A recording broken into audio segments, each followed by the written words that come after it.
Você sabia que Cuba é um país onde quem trabalha para o Estado ganha menos do que a mulher que faz companhia? Se é que você me entende? Pois é. Um médico passa o mês inteiro salvando vidas e no fim do mês não consegue comprar nem um par de sapatos. Enquanto isso, uma garota de 20 anos com um sorriso ensaiado e olhar afiado faz em uma noite o que ele leva 30 dias para juntar. É o único lugar do mundo onde o diploma vale menos que o charme.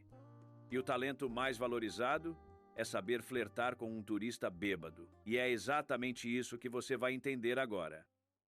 O Teatro de Cuba, entre o sonho e o colapso. Você sabia que Cuba é aquele tipo de lugar que te engana com um sorriso? Você chega, o sol te abraça, a música te hipnotiza e por alguns segundos parece que o tempo simplesmente parou. Carros antigos deslizando pelas ruas de Havana, risadas ecoando das varandas, crianças jogando bola entre prédios descascados, tudo parece um filme colorido, com trilha sonora de salsa. Mas basta andar 2 quadras fora da rota turística para perceber que esse filme tem um roteiro bem diferente. A luz pode acabar a qualquer momento. O pão é racionado. E o salário de um médico não compra nem um par de sapatos. Sim, um médico. Enquanto isso, uma jovem de 20 anos pode ganhar, em uma única noite, o que ele leva o mês inteiro para juntar. E não é por ter diploma, não.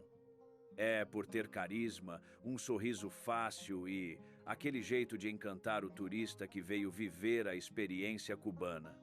Cuba é o único lugar do mundo onde a escassez aprendeu a dançar. Onde a falta se disfarça de alegria e a dificuldade se mistura com ritmo. As pessoas riem, cantam, improvisam, porque se não fizerem isso, enlouquecem. Um cubano me disse uma vez: aqui, a gente acorda tentando achar algo positivo só para continuar andando, porque não temos outra escolha. E talvez seja isso que faz Cuba ser tão encantadora. Essa resistência sorridente, essa capacidade absurda de transformar tragédia em coreografia. Mas também é o que faz do país um teatro, lindo por fora, desmoronando por dentro. O turista vê cor, música e carisma. O cubano vê rachaduras no bolso, na geladeira e no futuro. E é nesse contraste que começa a história que quase ninguém mostra. Há de um povo que dança para não desistir e sobrevive usando o único talento que ainda tem, o charme. As gineteras, quando o charme vira sobrevivência. Se você caminha por Havana à noite, parece cena ensaiada, hotéis iluminados, bares cheios, risos no ar e figuras elegantes, bem vestidas, perfumadas, circulando como quem conhece o jogo. Não são acidentes turísticos, são personagens de um mercado que nasceu nos anos 90, quando Cuba abriu as portas ao turismo e fechou as da geladeira. A partir dali, o país inventou um nome bonito para uma realidade dura: gineterismo. Ginetear é isso, transformar carisma em sobrevivência. Não é um conto de fadas tropical, é uma economia paralela. Onde o Estado paga centavos, o olhar certo vale uma compra do mercado inteiro. E não são poucas, como antigamente. O fenômeno se espalhou pelos corredores dos hotéis, pelas calçadas do Vedado, pelas boates de Miramar, pelas esquinas perto do Malecón. Quem conhece, reconhece de longe, postura segura, conversa fácil, roupa impecável. Aqui, seduzir virou profissão. Funciona assim: o turista novato é o visitante perfeito, não sabe o preço, não sabe o risco, não sabe o roteiro. Um jantar vira presente, um táxi vira passeio, um drink vira promessa. E quando você percebe, já está pagando a conta da crise, mas nem sempre é o que parece. Muitas vezes, não se trata de algo íntimo, mas de companhia, atenção, tradução ou um sonho de sair da ilha. Às vezes, o objetivo nem é a noite, é o passaporte. Por que cresce? Porque a matemática é cruel. Um salário oficial mal cobre o básico. Uma noite pode render o mês. E quando a fome entra pela porta, a moral vira discurso elegante. Tem níveis e níveis. Tem quem peça 150, 200 dólares, tem quem aceite muito menos e tem quem arrisque tudo por nada. Uma recarga, uma blusa, uma promessa. Também existe o mapa invisível. Pontos turísticos do desejo e zonas onde a necessidade perde o verniz. Parque Central, Parque da Fraternidade, ruas menos iluminadas. Ali, o teatro é mais áspero. A câmera assusta porque a câmera tem consequências, e no meio disso, histórias que não cabem na fantasia do viajante. Enganos, decepções, riscos reais. Nem sempre quem vende tem escolha. Quase nunca quem compra entende o preço. Mas isso é crime? Pergunta o público. A prática é ilegal. O gineterismo vive numa zona cinzenta onde o charme é acordo e a companhia é mercadoria. A polícia sabe, o turista finge não saber. E a cidade segue dançando. Porque em Cuba, até a sobrevivência tem ritmo. No fim das contas, fica aquela pergunta que ninguém quer responder. É pecado vender o que é seu, que, se lavar, tá novo? Ou é pecado um país obrigar seus jovens a venderem o próprio futuro? Respira, porque a gente volta no tempo para você entender como Havana já foi o playground dos americanos e por que, mesmo depois da Revolução, o produto nunca saiu de cartaz. A herança do playground proibido, antes de Fidel, Havana era o playground proibido dos Estados Unidos. Cassinos, máfias, charutos, rum, jazz e mulheres, tudo em um só pacote. A capital cubana era conhecida como o paraíso noturno do Caribe, onde políticos americanos, mafiosos e milionários vinham fazer negócios e se perder um pouco neles também. Nos anos 40 e 50, o bairro de San Isidro era o epicentro desse submundo. As luzes dos clubes brilhavam mais do que os postes, e cada esquina tinha um dono influente e uma mulher forçada a sorrir para sobreviver. Um dos nomes mais famosos era Alberto Yarini, figura elegante e controversa, de terno branco e flor na lapela, que trazia mulheres francesas para os clubes locais. Era visto como um herói nacional, homem de negócios patriota. Sim, Cuba sempre teve esse talento poético para transformar tragédia em charme. Mas então veio 1959 e com ela a Revolução. Fidel Castro prometeu varrer a corrupção, fechar os clubes ilegais, limpar Havana da decadência. E ele conseguiu, pelo menos no papel. As luzes se apagaram, os mafiosos fugiram, os cassinos viraram ruínas. Mas o desejo não foi embora. O corpo e o carisma continuaram sendo formas de sustento. Só que agora, o visitante não era mais o americano de terno. Era o turista europeu de bermuda e câmera pendurada no pescoço. A diferença é que antes, o comércio era organizado. Hoje é oculto, improvisado, silencioso.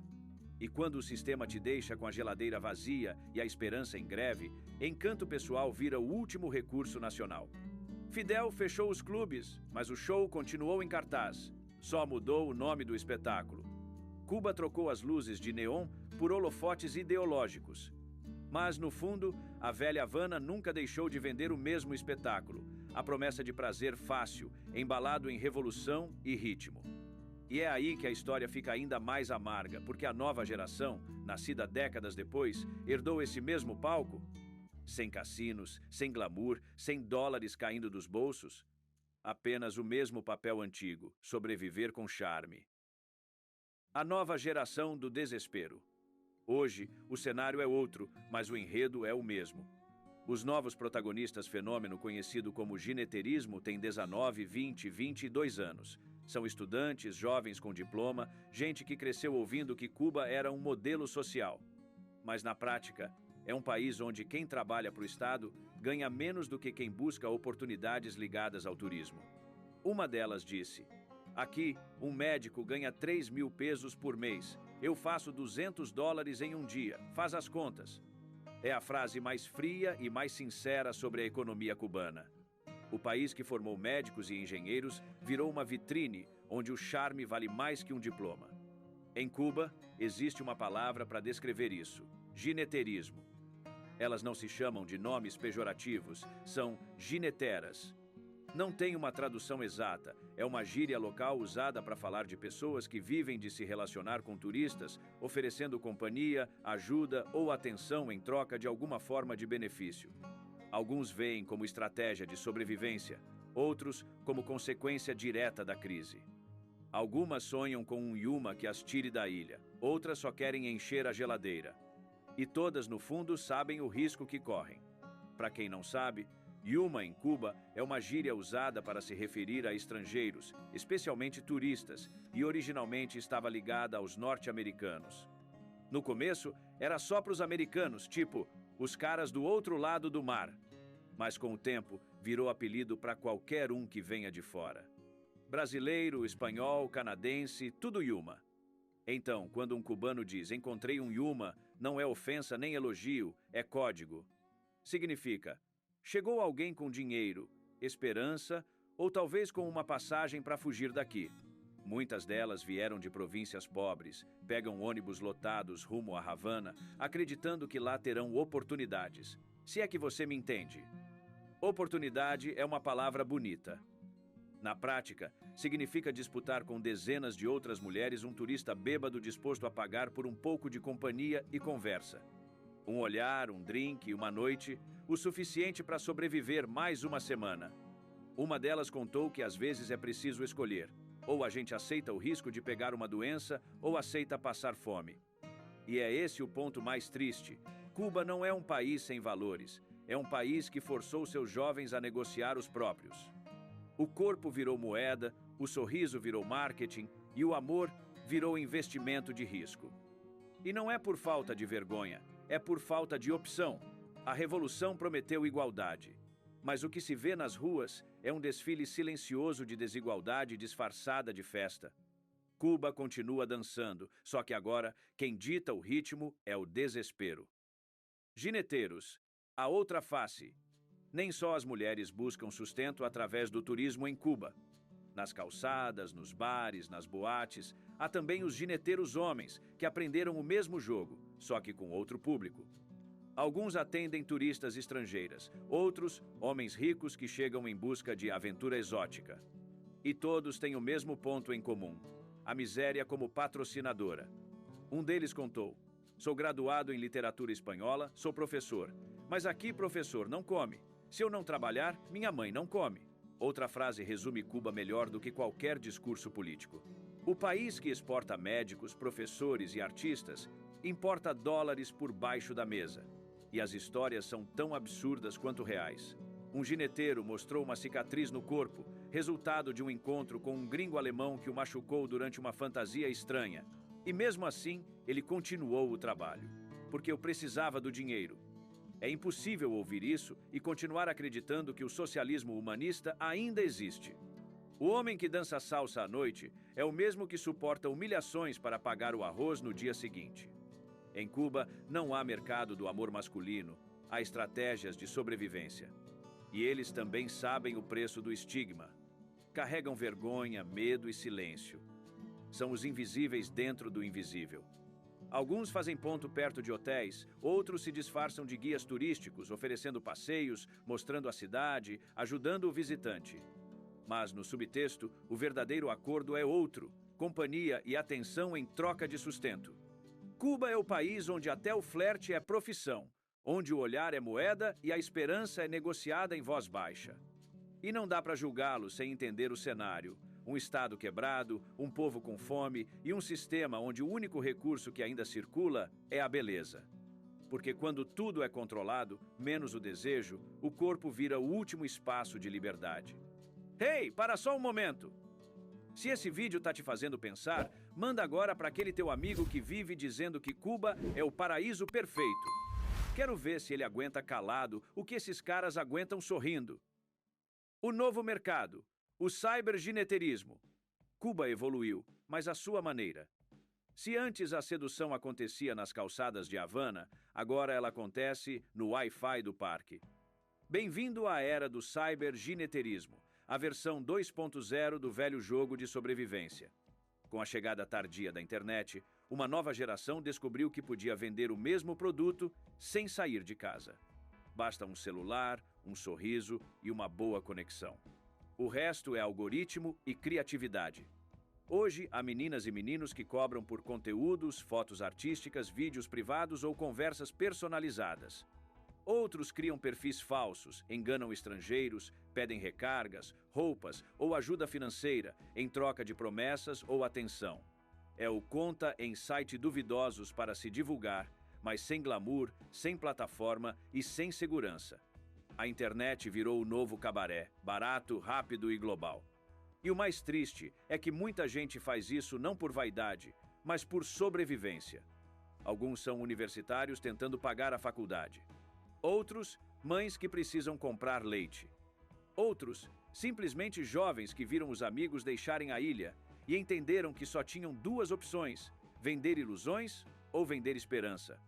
Em Cuba, o gineterismo digital é tão acessível quanto o Wi-Fi público e tão perigosa quanto uma denúncia anônima. Existem grupos secretos no Telegram, canais no WhatsApp, páginas no Facebook com anúncios escondidos sob nomes inocentes.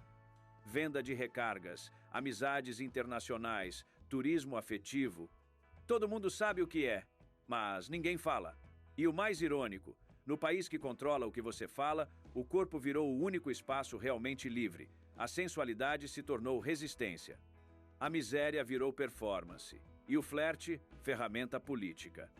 Em outros lugares, o dinheiro compra conforto. Em Cuba, o prazer compra o jantar. O governo fecha os olhos, afinal, o turismo ainda é uma das poucas fontes de dólares entrando na ilha. E enquanto isso, a juventude vai se conectando para desconectar da realidade. O gineterismo digital é o espelho moderno de um país antigo, um teatro onde o mesmo drama continua em cartaz, só trocaram o palco de concreto por uma tela de celular. A ilusão do amor. Quando o turista é o alvo, o amor é o golpe emocional mais bonito que existe, e em Cuba ele tem sotaque estrangeiro. Muitos turistas chegam acreditando que vão viver um romance caribenho, sol, salsa e uma cubana apaixonada que dança por ele. E por alguns dias é exatamente isso. Só que em alguns casos, a história termina no aeroporto com um bloqueio nas redes sociais. Nos últimos anos, o gineterismo ganhou uma nova versão, o amor como armadilha emocional. Mulheres e homens criam laços online, prometem fidelidade, fazem o estrangeiro se sentir especial e quando ele cai, literalmente, na ilha, o jogo começa. Jantares, presentes, promessas de casamento, planos de fuga, até que, um dia, quando ela ou ele consegue sair do país, o amor acaba. Assim que o avião decola. Um caso famoso é o de um francês que conheceu uma cubana pela internet. Ele se apaixonou, mandou dinheiro, comprou passagem, ajudou com documentos. Ela embarcou e, no desembarque, desapareceu, sumiu. Bloqueou o homem em todas as redes e foi reconstruir a vida na Itália. Fim da história, pelo menos para ele. E aqui vem o ponto cruel. Não é só malícia, é desespero. O amor virou estratégia de sobrevivência, porque na ilha o coração também precisa pagar as contas. Quando o prato está vazio, até o amor tem preço. Em Cuba, apaixonar-se por um turista é visto por muitos como um investimento. Você não busca um parceiro, busca um passaporte. E claro, existem casos reais de amor, de gente que se apaixonou de verdade, que construiu família, que mudou de vida. Mas, entre 10 histórias, 9 nascem de uma necessidade, não de um sentimento. E o turista romântico, aquele que chega achando que vai viver uma paixão de filme, acaba vivendo um documentário sobre manipulação emocional. Cuba é o único país onde o amor vem com taxa de câmbio. É cruel? É, mas é também o retrato de um país onde o governo controla tudo menos o coração. E o coração cubano aprendeu a ser estrategista. No fim, todo mundo sai machucado. Ela, porque precisou vender o amor. Ele, porque acreditou que estava comprando o verdadeiro. E é nesse ponto que a história deixa de ser sobre turismo do amor e vira sobre o preço da solidão num país que aprendeu a fingir felicidade. O mercado invisível. Havana é uma cidade de fachadas. Durante o dia, parece um cenário de filme antigo. Turistas tirando fotos de carros coloridos, garçons sorrindo, música saindo das janelas. Mas basta o sol cair para que outro espetáculo comece, aquele que os folhetos turísticos jamais mostram. Nos parques do centro, como o Parque Central e o Parque da Fraternidade, a vida noturna tem outro ritmo. Ali, entre risadas e olhares discretos, acontece a mercado invisível, o mercado paralelo que sustenta parte da economia real da cidade. Não há letreiros, não há anúncios, há códigos sociais. Um gesto, um olhar, uma pergunta sussurrada. Você quer companhia? O turista que se acha esperto raramente percebe que está sendo guiado por um roteiro muito bem ensaiado. Os gineteiros e gineteras ficam sentados em bancos de praça, fingindo conversar ou usar o celular. Mas estão observando quem é estrangeiro, quem parece ingênuo, quem carrega dólar. E quando o alvo certo aparece, o jogo começa. Durante o dia, o Parque Central parece inocente. Mas à noite, as luzes fracas e a música distante escondem um submundo que só os locais conhecem. A regra é simples: quanto mais escuro o lugar, menor o valor. No Parque da Fraternidade, a negociação local acontece em peso cubano, acessível até para os locais. Já nas zonas turísticas, o comércio é em dólares, o câmbio da desigualdade. Aqui o amor tem dois preços, um para os cubanos e outro para os estrangeiros. A polícia sabe, os seguranças dos hotéis sabem. O governo prefere não comentar, porque o turismo é a principal fonte de moeda forte que ainda entra na ilha, e o turismo alternativo se tornou o segredo maldito que ninguém quer discutir. Às vezes, os turistas nem precisam procurar. São abordados por taxistas, garçons ou supostos guias que oferecem amizade ou passeios personalizados. E quando o visitante se dá conta, já está dentro de um esquema que mistura sedução, sobrevivência e risco. Mas o mais perturbador é a naturalidade. Em Cuba, falar abertamente sobre o tema é tabu, mas todos sabem que ela está em todo lugar. Nas ruas, nas redes sociais, nas conversas de bar. É o sistema paralelo que o regime não reconhece, mas do qual depende. O turista vai embora com a impressão de que viu o verdadeiro povo cubano. O cubano fica com a sensação de que, mais uma vez, foi ele o produto vendido. Cuba é um daqueles lugares que te deixam dividido. Porque assim, o país é pobre, a vida é dura, falta tudo, mas mesmo assim, os cubanos continuam sorrindo. Eles dançam no meio do caos, fazem piada da própria desgraça e cantam até quando a luz acaba. É como se tivessem aprendido a transformar dor em ritmo, sabe? Eles não são felizes porque está tudo bem, são felizes apesar de tudo estar errado. Amam aquele pedaço de terra com uma força que a gente nem entende direito, mesmo odiando o que fizeram com ela. É bonito e triste ao mesmo tempo. Cuba é tipo um palco. Por fora, música e sorrisos. Por dentro, gente tentando não desabar. Então eu te pergunto, Cuba é um paraíso tropical ou uma prisão com trilha sonora? Me conta aí! Agora que você já sabe que é um Yuma, comenta aí embaixo Yuma, só para eu saber quem chegou até o fim e tá comigo nessa. Ah, e não fecha o vídeo ainda, viu? Clica no que tá aparecendo na tela, porque lá eu te mostro um lado de Cuba que quase ninguém tem coragem de mostrar e talvez mude completamente a forma como você enxerga esse país. Se cuida e a gente se vê no próximo vídeo.